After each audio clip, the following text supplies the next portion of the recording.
Hello my lovely student, this is Mansi. Welcome back to the channel. We are on the 17th question of our back exercises. Question काफी lengthy है, break कर करके इसको पढ़ते हैं.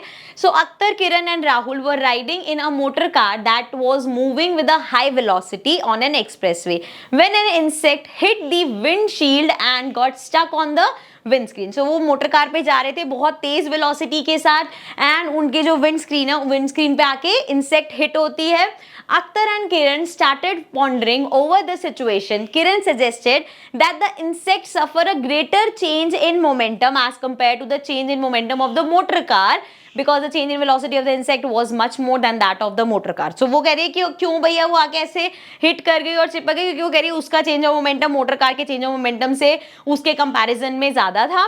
Then Akhtar said that since the motor car was moving with a larger velocity, it exerted a larger force on the insect. अब वो कहता है and as a result the insect died. अब वो अख्तर कह रहे हैं क्योंकि हम बहुत हाई वेलोसिटी के साथ जा रहे थे तो बहुत ज्यादा फोर्स लगा इंसेक्ट पे, इसीलिए वो यहाँ पे डेड हो गई.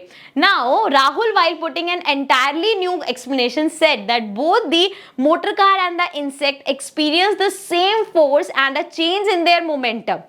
Comment the suggestion. अब वो कह रहा है कि दोनों को सेम ही फोर्स एक्सपीरियंस किया उन्होंने एंड दोनों का ही मोमेंटम चेंज हुआ. तो यहाँ पे अगर हम तीनों की बात सुने तो राहुल का जो एक्सप्लेनेशन है वो बिल्कुल करेक्ट है, थोड़ा सा इनकम्प्लीट है तो वो हम कंप्लीट कर देते हैं. Rahul give the correct reasoning and explanation that both the motor car and the insect experience the same force and a change in their momentum as per the law of conservation of momentum when two bodies collide. जब जैसे यहाँ पे insect और car collide करे, जब दो bodies collide करते हैं, so initial momentum before collision and final momentum after collision हमेशा इक्वल होता है. ये अभी हम कितनी बार फॉर्मूला करके आए हैं.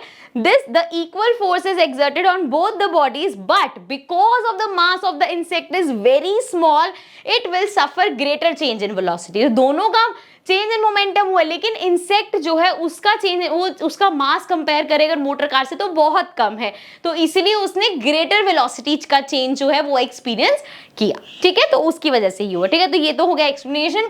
अब आते हैं अपने लास्ट क्वेश्चन पे which is again a numerical but बहुत सिंपल सा है. Question number 18 says how much momentum will a dumbbell of mass 10 kg transfer to the floor if it falls from a height of 80 centimetre. Take its downward acceleration to be 10 metre per second. So देखो क्या क्या given है. पहली बात तो यहाँ से अगर आपने बेल थ्रो करी है ग्राउंड पे जाके फ्लोर पे जाके वो हिट करेगी. सो ये हमें हाइट कितनी गिवन है 80 सेंटीमीटर. अब क्वेश्चन में क्या क्या गिवन है पहले वो लिख लेते हैं. सो हमारे पास मास गिवन है 10 kg. ओके, एंड ऑल्सो ये जो 80 सेंटीमीटर है क्या है, इतना उसने डिस्टेंस ट्रेवल किया है. मतलब डिस्टेंस हमें गिवन है 80 सेंटीमीटर. इसको कन्वर्ट कर लेते हैं मीटर्स में तो ये हो जाएगा 80/100 विच विल बी 0.8 मीटर्स. ठीक है, तो एस है हमारे पास. एंड और क्या गिवन है हमें, एक्सेलरेशन गिवन है a equals to 10 metre per second square. And also देखो जब आप उसको गिराओगे तो मतलब पहले वो उसकी इनिशियल वेलोसिटी कितनी थी 0. सो ये हो जाएगा u equals to 0 metre per second. So हमें निकालना क्या है, we have to find the momentum. p हमारा इक्वल होता है मास इनटू वेलोसिटी के, तो v हमें निकालना पड़ेगा यहाँ पे. सो v कैसे निकालेंगे, s है हमारे पास, a है, u है, फॉर्मूला लगा लेते हैं अपना. t नहीं है तो कौन सा फॉर्मूला लगाएंगे, v square minus u square equals to 2as. ठीक है, इसमें t की जरूरत ही नहीं है.